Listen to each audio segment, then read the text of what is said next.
profesionales de la salud, incluyendo pues estudiantes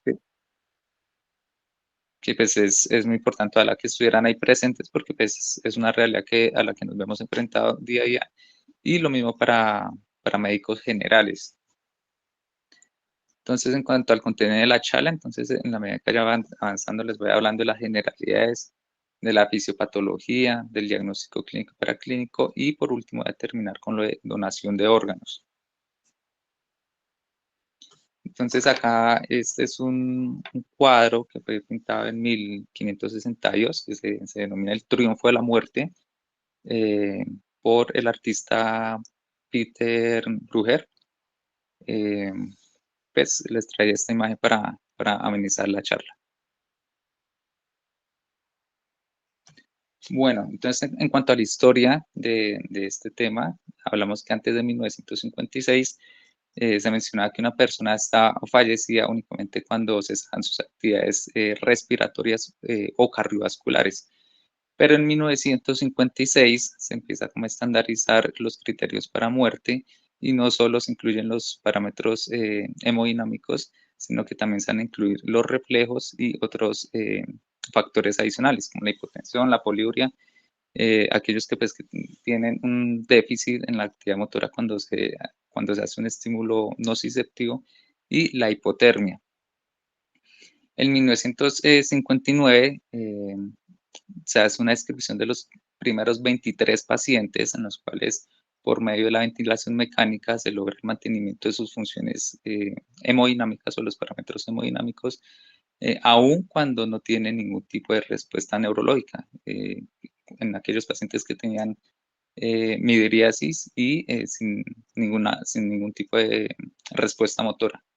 Entonces, luego esta descripción de estos 23 pacientes se entró como en un debate ético si realmente era necesario mantener estos pacientes bajo ventilación mecánica a la espera si en algún momento iban a mejorar o por el contrario, pues era primero, un tema de costos elevado para el sistema de salud y segundo, pues que realmente no iba a tener ninguna utilidad médica ni tanto para el médico tratante y obviamente para la familia.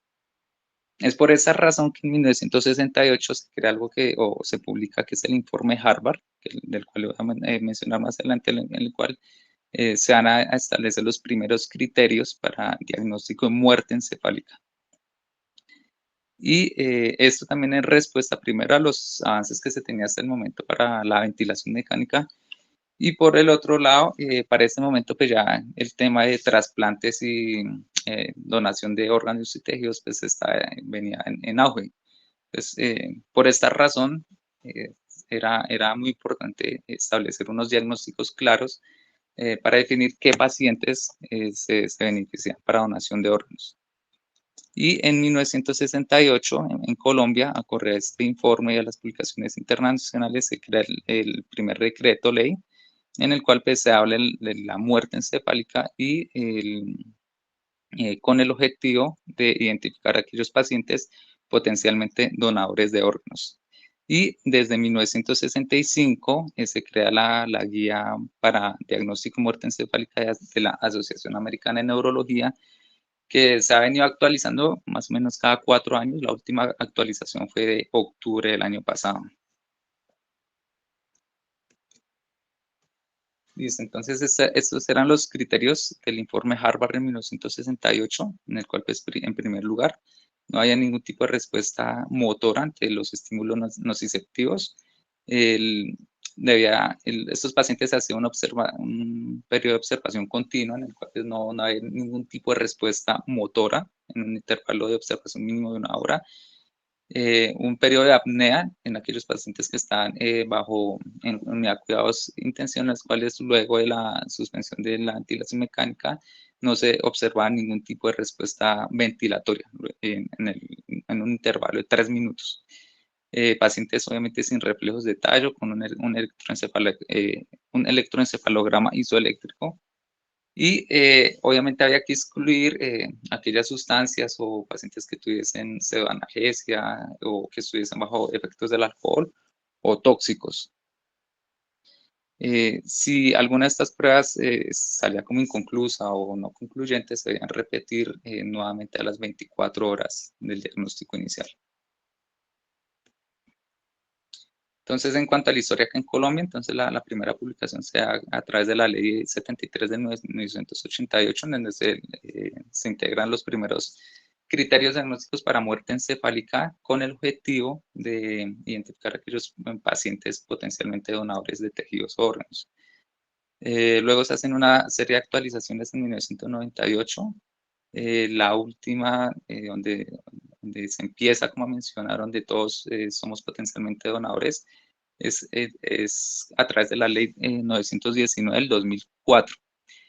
Se hacen una serie de actualizaciones a través de la ley 1805 del 2019, donde se establece en primer lugar que pues, estos pacientes deben estar en una unidad de cuidados intensivos. El diagnóstico debe ser partícipe de un especialista en neurociencias, que puede ser un neuropediatra, un neurocirujano o un neurólogo clínico.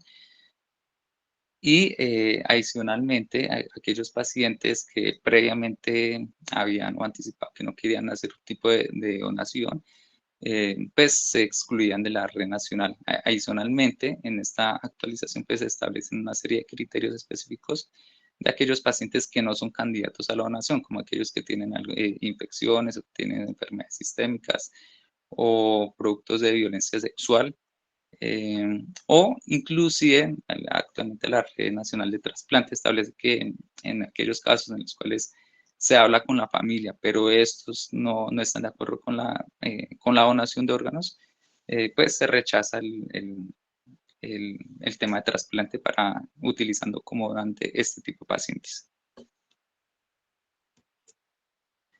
Entonces, en cuanto a la definición de muerte encefálica, se define como el cese incompleto e irreversible de las funciones de todas las estructuras neurológicas intracraneales, que básicamente es del foramen magno hacia arriba, cualquier cese de actividad a ese nivel.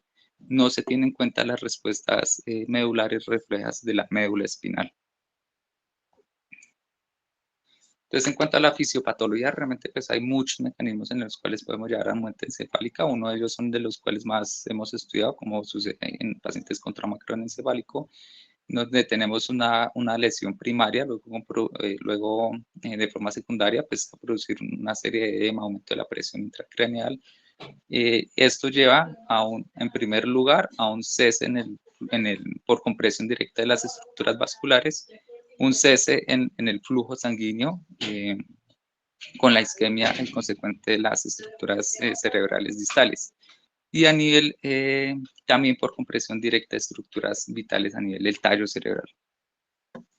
Condicionando lo que también estudiamos, que da también para otra charla, que son los síndromes herniarios.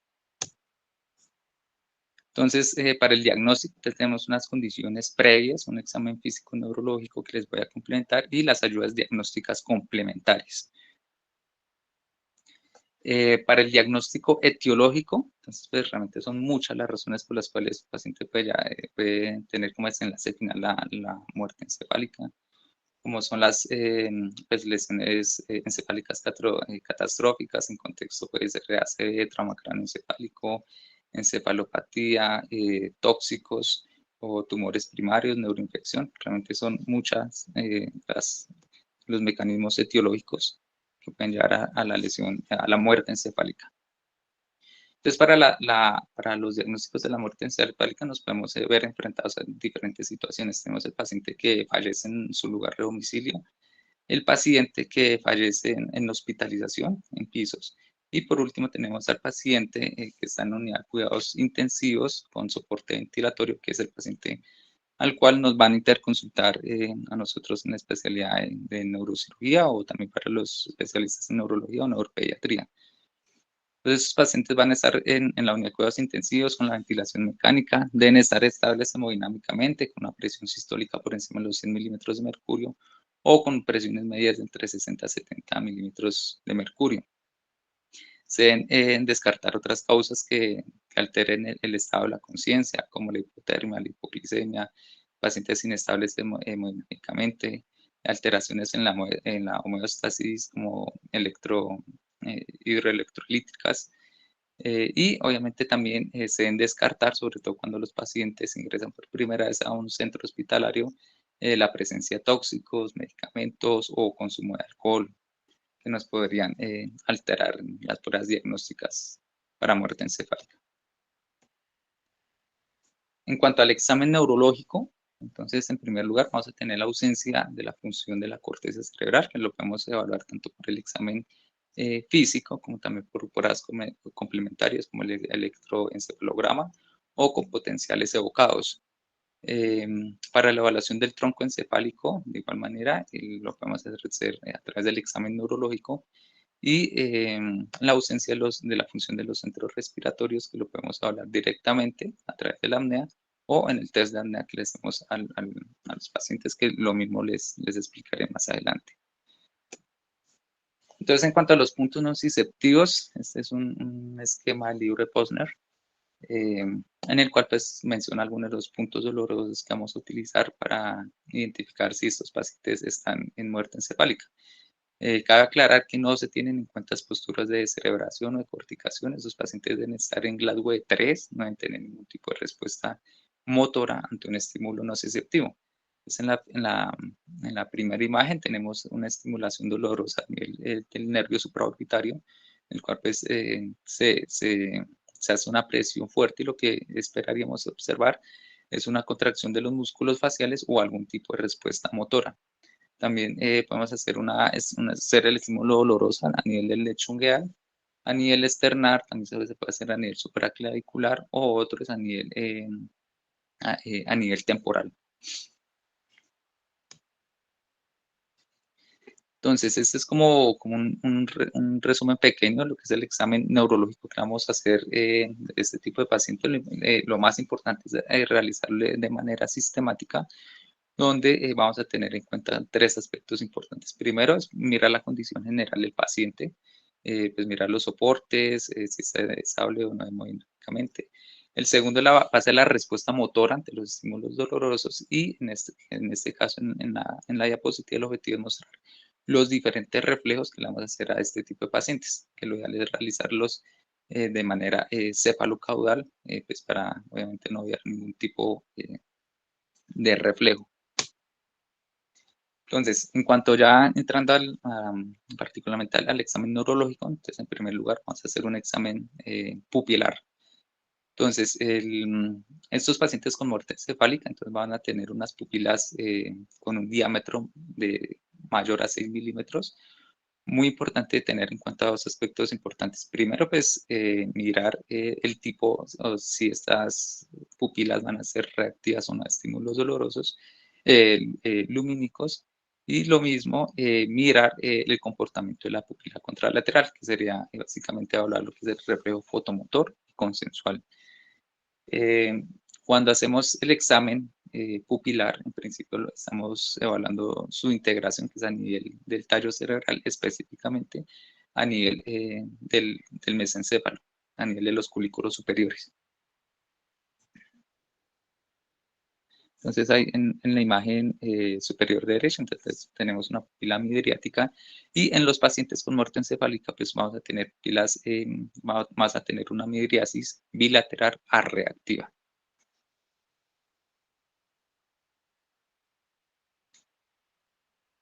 Listo. En cuanto al reflejo corneal, entonces lo que buscamos hacer es evaluar lo mismo el puente cuando hacemos un examen a nivel, lo mismo a nivel ocular. Entonces vamos a utilizar, puede ser cualquier tipo de algodón o una gasa. Es importante que sea estéril y más si estos tipos de pacientes potencialmente van a ser donadores de órganos. Entonces es muy importante tener en cuenta la asepsia para realizar este tipo de reflejo y evitar lesiones corneales.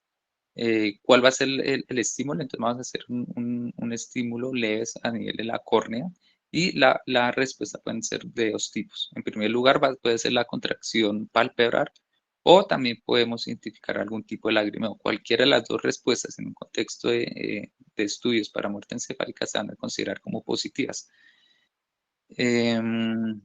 Hay que tener en cuenta los pacientes que tienen lentes. Lo mismo, pues, en caso de tenerlos, tocaría hacer un retiro de los mismos, pues, para evaluar este tipo de reflejo.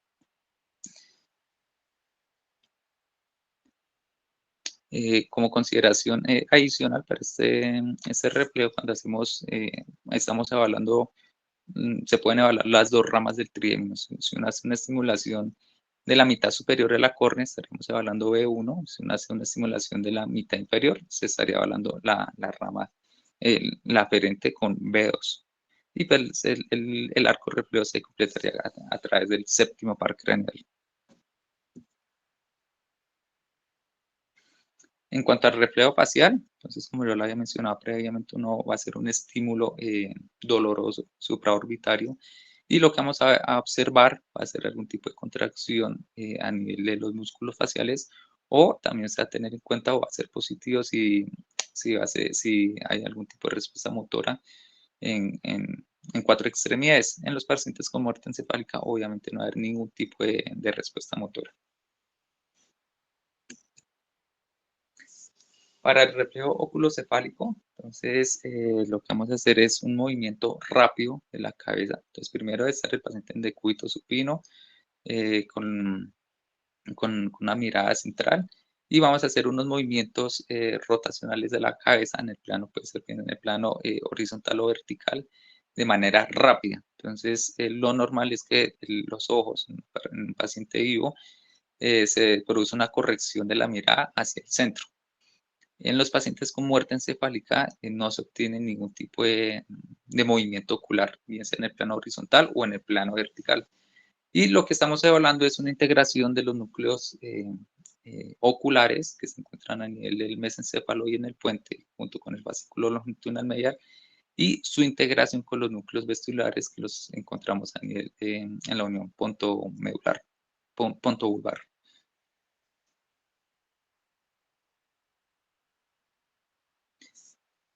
En cuanto al reflejo oculovestibular, entonces se puede realizar de dos maneras. Primero, utilizando agua, se puede utilizar o agua caliente, que la podemos definir como un estímulo con agua con una temperatura entre los 40 y 44 grados centígrados, o con agua fría, que según pues, las guías internacionales va a ser con un agua con una temperatura entre 4 a 6 grados centígrados, aunque podemos obtener un tipo o reflejo cuando utilizamos agua con una temperatura menor a los 30 grados centígrados. Entonces, ¿cuál va a ser la respuesta? Entonces, en una persona que está viva, si introducimos agua fría puede ser pues, en cualquiera de los dos oídos, va a producir un estímulo similar, o va a producir una desviación de la mirada hacia el sitio donde se hace el estímulo con el agua fría. La explicación fisiopatológica pues, fue escrita por el austriaco Robert Barani, que de hecho a través de este descubrimiento mereció el Premio Nobel de Medicina en 1914. No solo pues por la identificación de este signo, sino por la fisiopatología correspondiente. Entonces, ¿cuál fue la explicación? Entonces, cuando se hace una estimulación con agua, bien sea fría o caliente, se producen unas corrientes de la endolinfa del canal semicircular lateral, que produce unos movimientos en direcciones contrarias dependiendo que si va a ser agua fría o caliente. Si es agua fría, produce una desviación de la mirada hacia el sitio donde se está estimulando, y si es con agua caliente, va a ser hacia el sitio contralateral, también asociado con un nistagmus del mismo lado. En cuanto al el reflejo, la integración del tallo, lo mismo, o sea, integración entre los núcleos oculares junto con los núcleos vestibulares. Otro reflejo que hemos de evaluar va a ser el reflejo faríngeo o reflejo nauseoso junto con el reflejo carinal, o también conocido como reflejo tusiendo. Entonces, en este tipo de pacientes, como les había mencionado, van a estar internados en la unidad de cuidados intensivos. Entonces, para la evaluación del reflejo faríngeo, el reflejo nauseoso, lo podemos hacer de dos maneras. Uno, con un bajalenguas. Pues vamos a estimular a nivel del istmo de las fauces, y pues lo que vamos a observar es cualquier tipo de contracción de los músculos faríngeos o maniobras de deglución. Y para el reflejo carinal, bueno, entonces se puede hacer o con el bajalenguas o haciendo un movimiento del tubo endotraqueal en un movimiento horizontal. Y para el reflejo carinal o el reflejo tusígeno, entonces con la misma sonda con la cual se utiliza para la aspiración de las secreciones, lo vamos a introducir hasta la carina. Es una estructura muy sensible a estímulos nociceptivos donde pues vamos a ver una integración con una vía aferente del décimo par y una vía eferente también del décimo par con una vía y la integración va a ser a nivel la médula oblonga.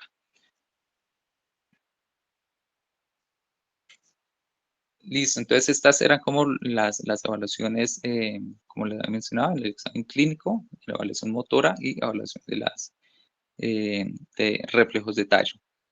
Ahora, como prueba complementaria, entonces vamos a tener, una vez que está hecho el diagnóstico clínico, vamos a pasar utilizando ayudas diagnósticas. Entonces, en primer lugar, vamos a tener el test de apnea. Entonces, para este test de apnea, lo que vamos a utilizar, entonces, se van a tener una serie de condiciones o prerequisitos para que este test se pueda realizar. Entonces, el primero, el paciente debe estar estable hemodinámicamente, no debe tener ningún tipo de alteración hidroelectrolítica, la presión arterial de CO2 debe estar entre 35 a 25 milímetros de mercurio. El objetivo de este test es hacer cuando se elevan los niveles de CO2 séricos, vamos a obtener a través de la difusión de los hidrogenones en los núcleos cardiorrespiratorios una estimulación de los centros cardiorrespiratorios. En un paciente que no está en muerte encefálica, una vez que se produce un aumento del CO2, entonces el objetivo es un aumento en el esfuerzo respiratorio. En los pacientes con muerte encefálica, este esfuerzo pues obviamente no va a estar presentado y ante los niveles o aumentos de CO2 pues no hay ningún tipo de respuesta respiratoria. Entonces acá estamos evaluando a nivel del bulbo, donde están estos centros cardiorrespiratorios.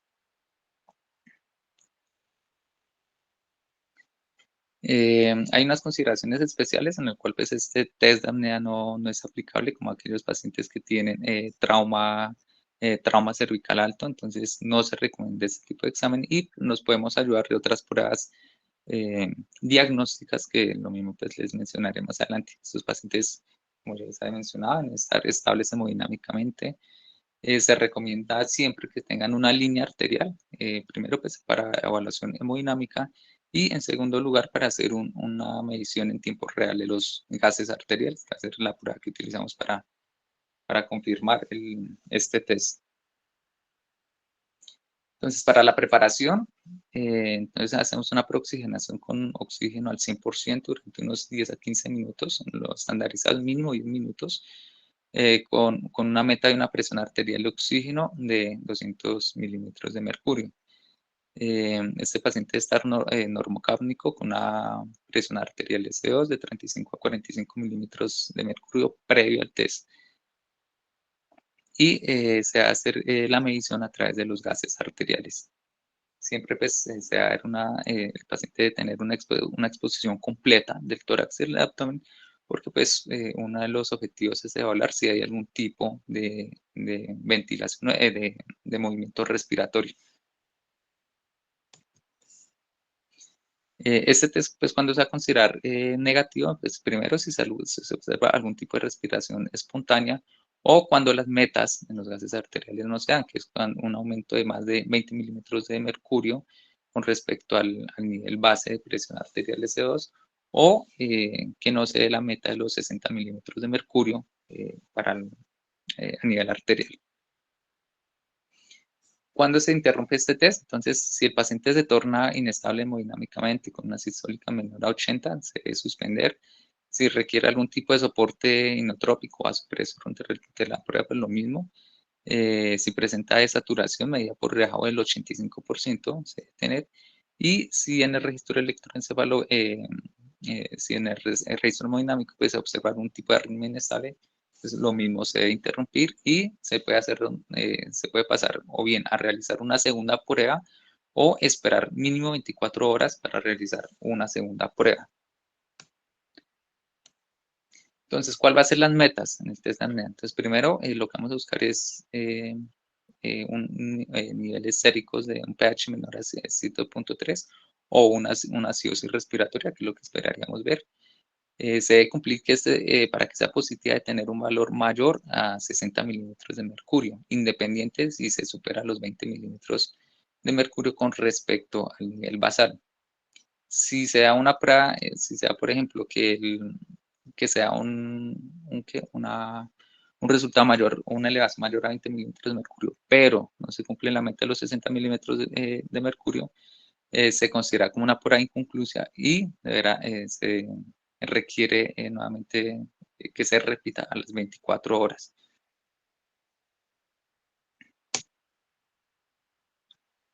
Entonces, cuando realizamos esta prueba, lo que buscamos es que haya un aumento de la presión de CO2 de alrededor de 3 a 4 milímetros de mercurio por cada minuto que se pasa. Entonces, vamos a obtener una meta de tiempo, que es esta fórmula que aparece acá arriba, no sé si pronto en el puntero, que es la que vamos a utilizar como el límite deseado para cada paciente o esperado. Y se va a detener la prueba si se observan respiraciones espontáneas, que como ya les había mencionado, la indicación por guía es que se repita a las 24 horas. Entonces, hay una serie de pruebas auxiliares que podemos utilizar para confirmar la muerte encefálica. Entonces, una es la evaluación de la función cortical, que lo podemos hacer de dos maneras. Uno, que es con el electroencefalograma, y dos, que son con los potenciales evocados. Respecto al electroencefalograma, entonces, en los pacientes que tienen muerte encefálica, vamos a obtener un trazado plano y lo único que vamos a observar van a ser las ondas, si llegan a estar presentes, similares al complejo QRS de registro electrocardiográfico. Pero en cuanto a las ondas de electroencefalograma va a haber un aplanamiento total. Las otras pruebas en la segunda línea van a ser la evaluación del flujo sanguíneo. Entonces, tenemos básicamente 5 pruebas. Uno que es la arteriografía, un examen con una sensibilidad y una especificidad del 100%, la angioresonancia, la angiotomografía, el Doppler craneal, que lo ideal es que lo realice el mismo técnico, pues tiene sus limitaciones, por lo que es operador dependiente, y la angiogamografía, que ya les explicaré más adelante. Y adicionalmente, pues se pueden utilizar unas pruebas que nos sirven o que nos alertan sobre la muerte encefálica, como es el BIS, en pacientes que están generalmente en unidad de cuidados intensivos neurológicos que tienen un monitoreo multimodal. Entonces, para la angiografía, entonces es un examen con una sensibilidad y una especificidad del 100%, se considera como el gol estándar de las pruebas auxiliares. Entonces, se utiliza una angiografía convencional de 4 vasos y lo que evalúa es evaluar el llenado de los vasos sanguíneos tanto en la circulación anterior como en la circulación posterior. Y lo que vamos a ver en los pacientes con muerte encefálica es un cese completo de la circulación cerebral. En cuanto a los estudios radionucleares, pues una de las técnicas que se utilizan, no utilizaba en nuestro medio, es la gammagrafía, utilizando radioisótopos. Entonces tiene una sensibilidad muy parecida a la arteriografía. Y bueno, eso con respecto a la gammagrafía con radiomarcadores.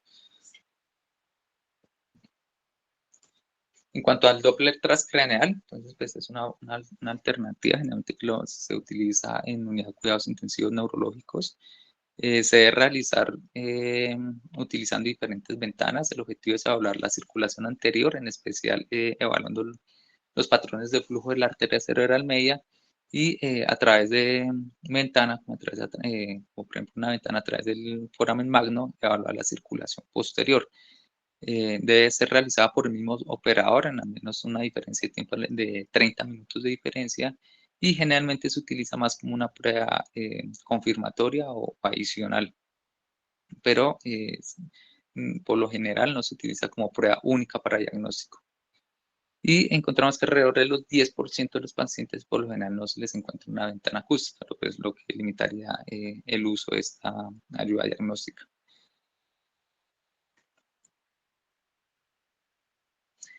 Para el diagnóstico de la muerte encefálica en pediatría, entonces en estos tipos de pacientes sí es necesario el uso de pruebas adicionales con electroencefalografía.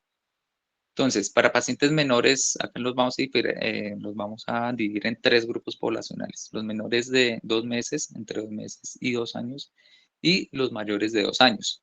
Pues para menores de dos meses, obviamente, pues vamos a tener lo que es el examen neurológico y una prueba con electroencefalografía que si es positiva, la debemos repetir a las 48 horas. En el rango de los 2 meses a los 2 años, entonces vamos a lo mismo, examen neurológico más electroencefalograma, pero en este caso lo vamos a repetir a las 24 horas. Y para los mayores de 2 años, utilizamos los mismos criterios del adulto para el diagnóstico de la muerte encefálica.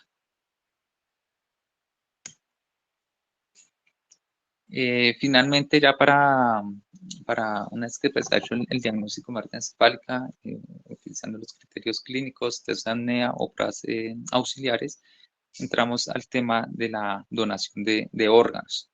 Entonces, acá acorde a la legislación colombiana, pues todos somos potencialmente donadores de órganos, a no ser que previamente hayamos registrado de forma explícita que no deseamos donar órganos. Aunque como les había mencionado al inicio de la charla, lo que hace actualmente la Red Nacional de Trasplante es llegar a un consenso con la familia en caso que pues, estos nieguen el trasplante de órganos.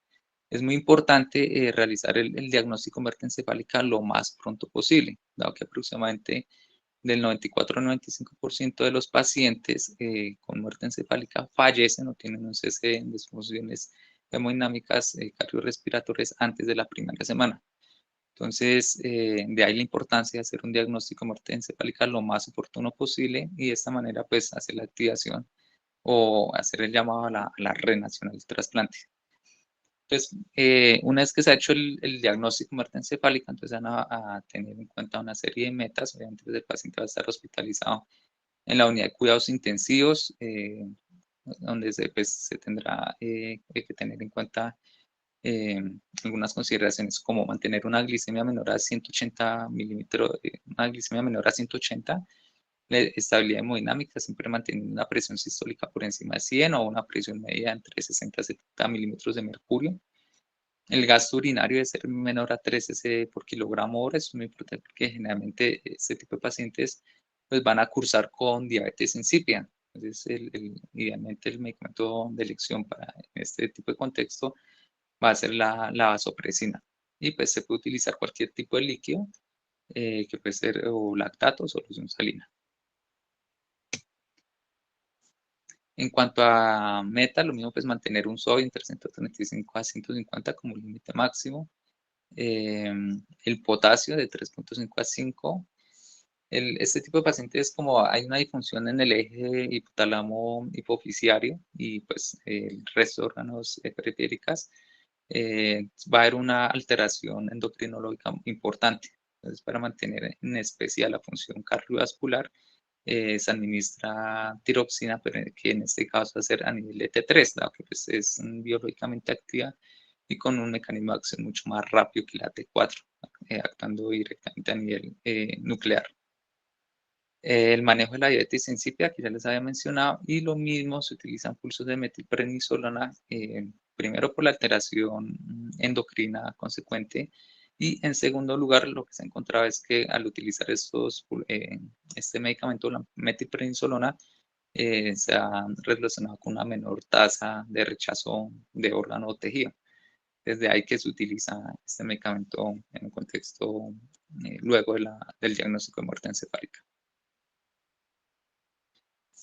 Y ya para terminar, entonces el traje este que es el signo de Lázaro, que se puede encontrar es dependiendo de la literatura en la que uno lea, entonces se puede encontrar el 3 al 4%, 5% inclusive, aunque en otras revisiones inclusive hasta lo reportan hasta el 30%. Entonces, ¿qué es ese signo de Lázaro que nos podemos ver enfrentados en la práctica clínica, sobre todo cuando el paciente está recién ingresado al, a un centro hospitalario que está en ventilación o que se presenta lo mismo con alta frecuencia, luego una parada cardiorrespiratoria? Es que empieza a tener una serie de automatismos, y pues que la familia, cuando los observa, pues piensan que el paciente está vivo y pues empiezan con una serie de dudas, inquietudes, y más si previamente pues se les había dicho que el paciente está en muerte encefálica, pues puede que se entre como en conflicto con la familia. Es muy importante la identificación de este síndrome y de los signos, porque pues toca explicarle claramente a la familia en qué consiste, y de todas maneras pues dejarle claro que el paciente, aun cuando presente este tipo de movimientos, pues ya está en muerte encefálica. Entonces, ¿qué tipo de respuestas podemos tener? Uno, que es si uno le hace una flexión de la cabeza, del cuello, entonces vamos a observar en primer lugar una elevación de los miembros superiores, una flexión, y que finalmente es positivo cuando los termina cruzando a nivel del pecho, muy similar como por lo que estoy leyendo, muy similar como las momias egipcias, más o menos adoptan una posición muy parecida. O un estímulo doloroso a nivel de los miembros inferiores, que pues, vamos a observar una flexión a nivel de miembros inferiores, pero esta flexión, esta contracción pues, va a durar menos de 10 segundos, una maniobra ahí como una respuesta a nivel medular. También que se pueden observar, también como movimientos respiratorios o algún tipo como de movimiento, insinuación de este tipo de movimientos, generalmente en pacientes a los cuales se le han aplicado maniobras avanzadas de reanimación. Entonces, por presión positiva, por el soporte de vasopresión, puede que luego de esto presenten algún tipo de movimientos a nivel de la caja torácica, y si a eso le sumamos pues, los movimientos en las extremidades, los familiares pues, van a pensar que el paciente está vivo. Y en la imagen de la derecha es una pintura, se denomina la Resurrección de Lázaro. Es obra de un artista italiano florenciano en 1310, se llama Duccio. Y eso era lo que quería comentarles en cuanto a muerte encefálica, profe. Bueno, muy bien, Eliezer. Bastante concisa y al grano, como decimos. Muy bien. Lo de la muerte cerebral, como usted mismo lo mencionó históricamente, pues eso es un problema, un diagnóstico que apareció solamente después de que aparecieron los ventiladores. O sea que antes, ¿cómo se hacía en la antigüedad el diagnóstico? Se hacía en Grecia, en Roma, pues porque estaba frío el enfermo, además, pues el enfermo ya, el muerto, la frialdad, la rigidez y luego la putrefacción. La persona empezaba a oler mal, por eso la mayoría los incineraban. Pero después ya se apreció que los signos vitales, el latido cardíaco, la respiración, pues eran los signos de muerte cerebral. O sea que incluso en nuestros días, la gente cree que si hace paro cardíaco, pues ya hizo muerte. Sin embargo, cuando a esas personas las intubaron y ya estuvieron en cuidados intensivos, ahí se presentó el problema porque la persona tenía latido y oxigenación, y entonces, bueno, entonces cuando murió la persona, bueno, ahí es donde vino la disyuntiva y los estudios que permitieron entender que una persona está muerta solo cuando el cerebro está muerto. Y así los demás órganos estén vivos. Ustedes saben que la muerte es un proceso que unos órganos mueren más rápido que otros. Incluso dentro del mismo cerebro, algunas neuronas mueren más rápido que otras. Eh, algunas son más resistentes que otras a nivel de la hipoxia, por lo menos en este caso.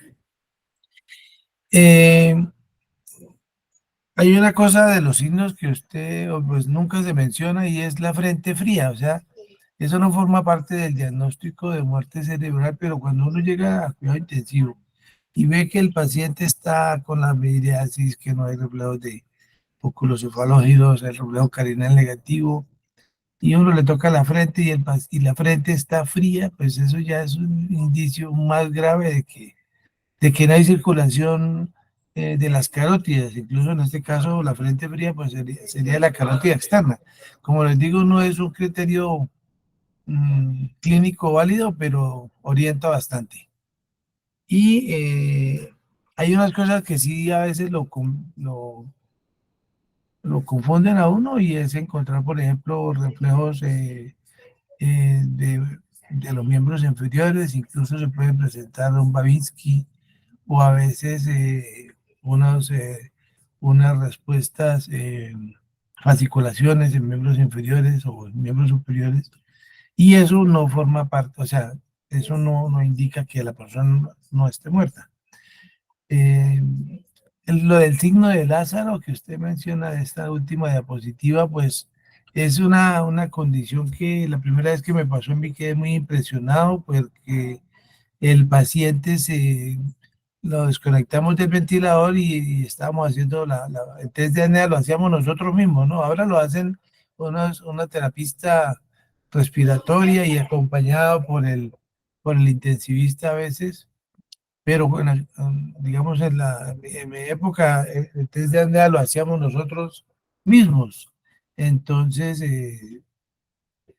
yo desconecté a un paciente y de pronto observé como a los 4 minutos que el paciente prácticamente todo cianótico totalmente, de pronto casi se levanta de la camilla y me abrazó, o sea, me dejó bien, bien asustado. E inmediatamente le conecté el ventilador nuevamente y suspendimos el procedimiento, pero este signo de Lázaro, como usted lo mencionó, no descarta la muerte encefálica, porque se considera que es un reflejo medular alto, pero como usted dijo, la muerte cerebral es la muerte de los componentes intracraneanos, o sea, el tallo cerebral y el encéfalo en sí mismo. Entonces, mm, bueno, este concepto es bien importante por las connotaciones médico-legales, ¿no? Que indican que el paciente de pronto podría servir como donante y el concepto de los especialistas, colegas en neurología o neurocirugía, pues es el que define, y también el de intensivista, son los que definen en últimas el paso a seguir con esta persona que posiblemente sea un donante de órganos potencial. Bueno, dejo abierto el micrófono para los que quieran hacer preguntas o complementar los conceptos. Me gusta el doctor Zorro que nos ayudara con alguna aporte. Muchas gracias. Buenas noches. No, pues no sé si en la conferencia Eliezer tocó el tema de los niños.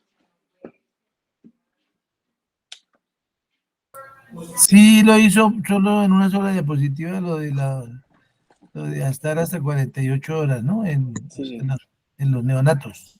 sí, Sí, profe, lo del registro electroencefalográfico. sí. O sea, pero es obligatorio en los niños algún eh, estudio adicional o también se puede hacer solamente o con clínica. En la clínica, el test de apnea, profe, y el registro electroencefalográfico. O sea, lo que encontré es como prueba adicional, profe, con el Pero, electroencefalográfico. Pero pues no sé, o sea, no he visto, no sé, es personalmente no he que visto, lo que profe, eso. pasa, no sé, doctor Ariel, pero por ejemplo nosotros en los hospitales del estado no hacemos electroencefalografía. Legalmente solo el concepto clínico, pero sí Yo es creo que sí, necesario esperar 48 horas. sí. No, pues no, la charla muy bien, es importante que los médicos generales, que los médicos de otras especialidades tengan el concepto claro de muerte cerebral. Pues lo que hemos vivido en estos años ha sido pues, tecnología, se viene, hay centros en donde hacen estudios hasta gammagrafía, PET, SPECT, pero yo pienso que la base de todo y en Colombia sigue siendo la clínica. Hay centros que trabajo y que están pidiendo palangiografías, arteriografías, pues para el tema de la carótida y todo, pero yo también creo que hay que optimizar los recursos, ¿no? Para gente con un trauma severo, pupila mediática, la clínica prima y hacer exámenes costosos adicionales, pues no creo que tengan un aporte muy importante para descartar la muerte encefálica.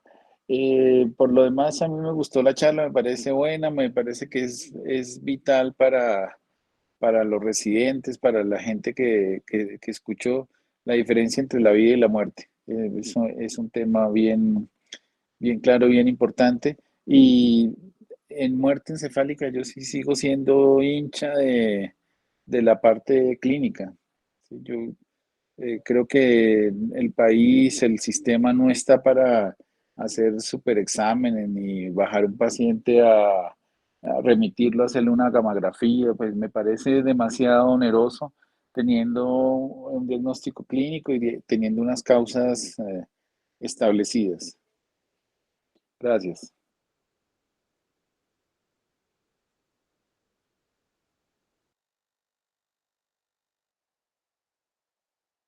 ¿Alguna pregunta adicional o comentario?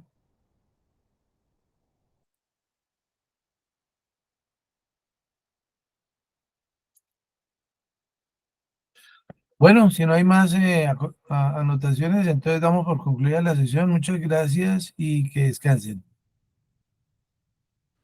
Buenas noches, descansen. Gracias.